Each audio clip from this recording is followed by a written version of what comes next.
Hello there, welcome to the Football Bloc. My name is Brandon, and today I'm going to give you my predictions for the 2025 Europa League Final. So if that sounds interesting, let's hop right into it.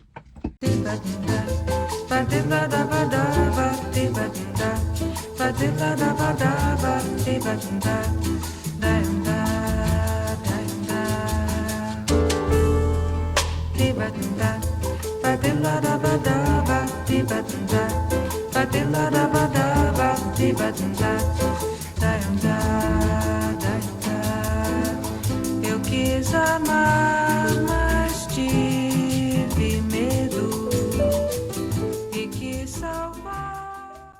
So the 2025 Europa League Final is finally here, and we have a very interesting matchup. Two English teams going up against each other, two Premier League opposition, Manchester United versus Tottenham Hotspur, two teams that have faced each other many times in many different competitions. But what makes this final even more interesting is that both of these teams are having some of the worst seasons that I've ever seen them have, in reality, some of the worst seasons in their club history as well, you really have to say, or at least in the recent history. So it's really interesting to see, because one of these teams can salvage the season with this one game here, and they can come away with a trophy, while the other team is going to leave this season without any major trophies and won't play any European football next year as well, considering where they're finishing in the Premier League table. So let's look at this matchup here. I'm going to go and analyze each of these teams' paths up until this point in the Europa League, as well as how they're doing outside of this competition in the rest of their competitions throughout the season. And then I'm going to look at how these teams match up against each other. And then, of course, I'm going to give a match prediction. So without further ado, let's get right into it. Let's look at Tottenham first. Now, in the Europa League, Tottenham have had a pretty solid season overall if you're looking at their just their results and how they're doing. They've won most of their games. They only have a few losses and draws here. They finished in the top 8 in this new format for the Europa League, getting rid of the group stage and now having this league phase for the group, or the first round at least. They finished 4th, and then they went on to the round of 16 where they played AZ, however you pronounce it. And, you know, it was a not super convincing win. It was, in my opinion, I think Tottenham were the better team. They ended up going through 3-2 on aggregate. Not the most convincing win, but still, like I said, Tottenham deservedly went through to face Eintracht Frankfurt, who have been very good in the Europa League over the past few years. One of the better teams in Germany, I would say, at least in competition, cup tournaments and stuff like that.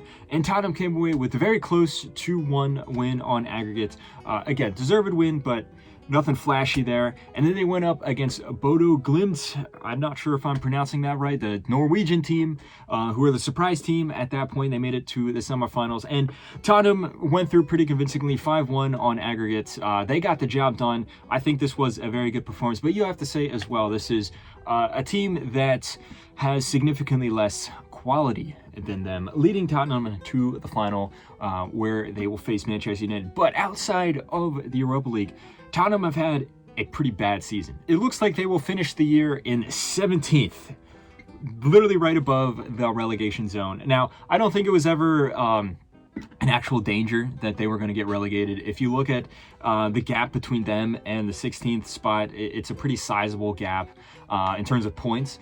But still, the fact that they are nowhere near the top end of the table is atrocious. They've just had an injury crisis, I would say, is probably the biggest reason why. Defensively, of course, in particular, they have had so many players have to miss the large parts of the season with injury. But then also, the squad is not good enough, in my opinion. I don't think that the higher-ups have invested enough into the club, specifically into transfers, and that's been an issue going on maybe 15 years at this point. It's 10 years at least. So these are issues that have compounded and gotten worse and worse and worse. And then the players that they usually can rely on are getting older, or they're injured, or they're just not playing as good. They're out of form. I think Ange Postecoglou is a good manager. I think you can kind of see what he's trying to do. I think at the beginning of last season as well, like so around maybe like September, October 2023, I thought that Tottenham were actually playing some pretty good football, but then it started to fall apart as the season went on.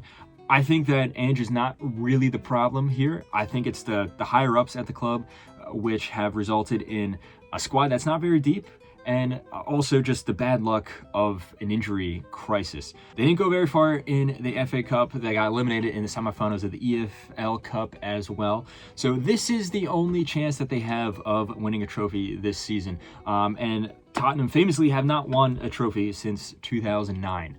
So this is very important for them and their fans. This is the closest that they've realistically been to winning a trophy like this in a long time. Yes, they made it to the Champions League final in 2019, but I think it was like a foregone conclusion that Liverpool was going to win, in my opinion.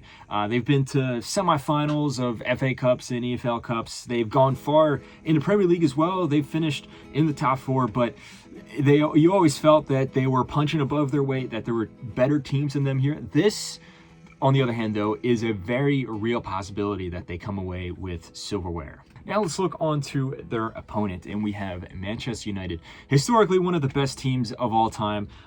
You can make an argument that they are the best English side ever. Now, of course, Liverpool fans would have some angry words to say about that, but you know, it must be said, they are a very illustrious team, but they have been going through a pretty rough spell over the past 10 years, 10, 11 years. Within that 10-year period, there's been some ups and some downs as well. But this season overall has been a pretty low, you have to say. They started off with Erik ten Hag in charge, and things just got worse and worse, continuing from last season, which also was a pretty disappointing season. Personally, I think that after winning the FA Cup last year, they should have parted ways with Erik ten Hag. It was looking like that was going to be what was going to happen, regardless of whether he won the cup or not. They decided to stick with him, and then the issues just got worse and worse with this season here. He eventually was sacked. Ruud van Nistelrooy came in as an interim, and then eventually they hired Ruben Amorim, who was playing really, really well with Sporting Lisbon.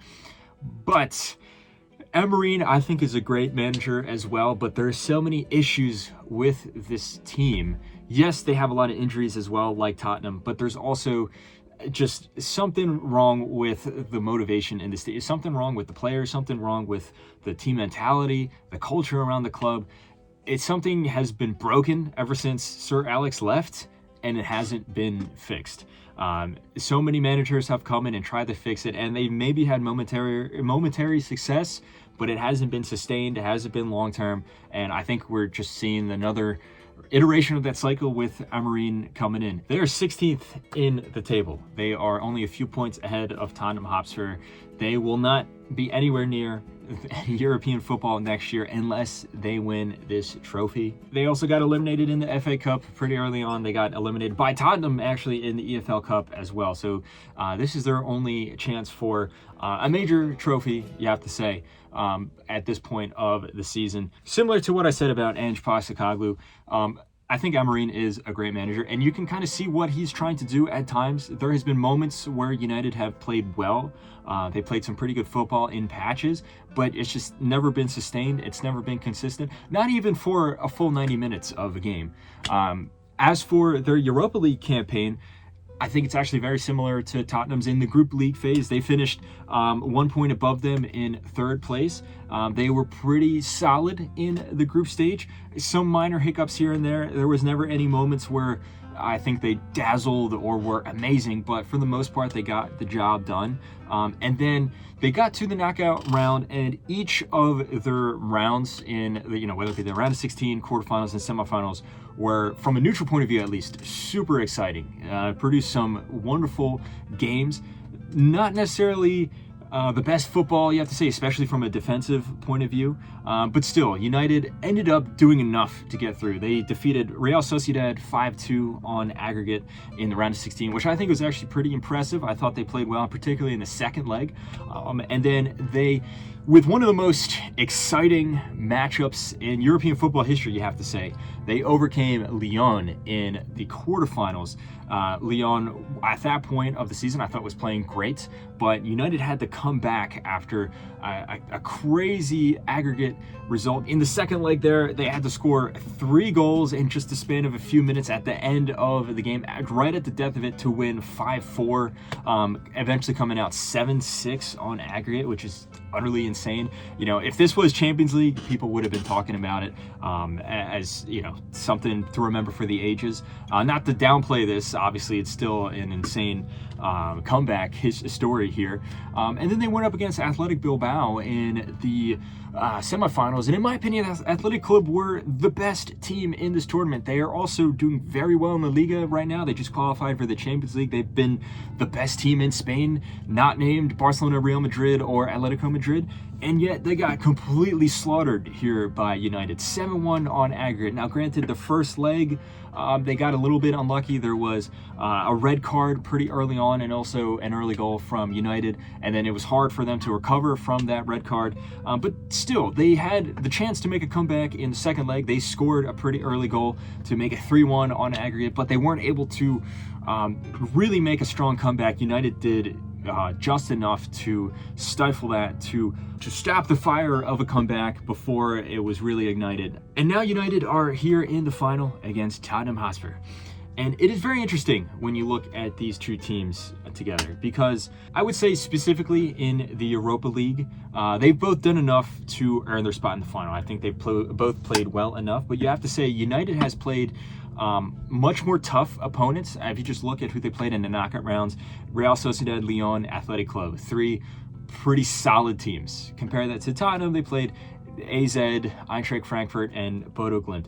No disrespect to those clubs, but United had a much harder path to the final. And then you also have to say that I think both in the Europa League and then just in general throughout all their competitions, United, like I said, are not consistent, but at their peak, they play a much better style of football. They have much more world-class players, whether it be a guy like Bruno Fernandes, for example, or Casemiro rolling back the years. I think United have a much more talented squad and have a much higher ceiling. It's just a question of, can they hit that ceiling, and how long can they sustain it? On the flip side, though, there is a lot going for Tottenham as well. In fact, they have played Manchester United 3 times this season, twice in the Premier League, obviously, and then once in the EFL quarterfinals. In every single one of those iterations, Tottenham has won. In fact, they have scored a lot of goals against United. They beat them 3-0 in the Premier League. They beat them 1-0 in the Premier League, and then they beat them 4-3 in the EFL quarterfinals. So they have United's number. A lot of people will talk about, if you look at the tactics and how they line up against each other, Tottenham does pretty well against this pressing style of United. But then also, I think just United's team, they're not very tactically strong overall. The team is very chaotic. You don't really know what you're going to expect. There really isn't an identity with this squad. You have to say, you can tell Amorim is trying to impose his style onto the team, but it's just not really clicking for the most part. In patches, but not really for a sustained period. And you also have to say, United is a team that has a huge trophy cabinet. They've won this tournament before. They've also won the Champions League many times before. They've won countless Premier Leagues, so many FA Cups and other tournaments like that. Tottenham does not. They don't have an illustrious trophy cabinet. As I said before, if they win this tournament here, it'll be their first trophy since 2009. If Tottenham win this trophy, essentially, you can argue that what happened in the Premier League is irrelevant, despite how poorly they're playing, because they still came away with the trophy at the end of the season. So I think Tottenham need this trophy a lot more than United, which is very interesting dynamic between the two. Not to say that United don't need it. It would salvage what has been an awful season overall as well. So as for my prediction, I do think that we're going to see a lot of goals. I don't think that either of these teams particularly have a great defense. And they also just aren't very tactically sound. I think that it's going to finish 3-3 I think it's going to be an absolute banger. Tons of, crazy mistakes, crazy goals, good attacking plays, defensive mishaps, things like that. I think it's going to finish 3-3, maybe after extra time or something like that. And it's going to go down to penalties. And at this point, I think that United do have more world-class players. They have better penalty takers. So I'm going to give the slight edge to Manchester United. I think that they're going to come out on penalties. But really, this is such a close matchup. I think out of all the predictions that I've done in this channel, and I've done a lot of them, particularly with finals as well, I think this might be the closest matchup to call. It's literally a coin flip. There's so many reasons that you can point to for either team ending up on top. But at the end of the day, I'm going to go with Manchester United. Let me know what you think in the comment section below. Do you agree? Do you disagree? Do you think Tottenham's going to come out on top? Do you think that they're going to finally, break their duck and win their first trophy in a very long time? Or do you think United is going to come out on top? Do you agree with me there? Let me know all your thoughts. Don't forget to like and subscribe. Share this video with a friend. Follow the Football Bloc on social media. But anyway, guys, my name is Brandon. This has been the Football Bloc, and I hope you have a nice rest of your night. Ba-da-ba-da-ba,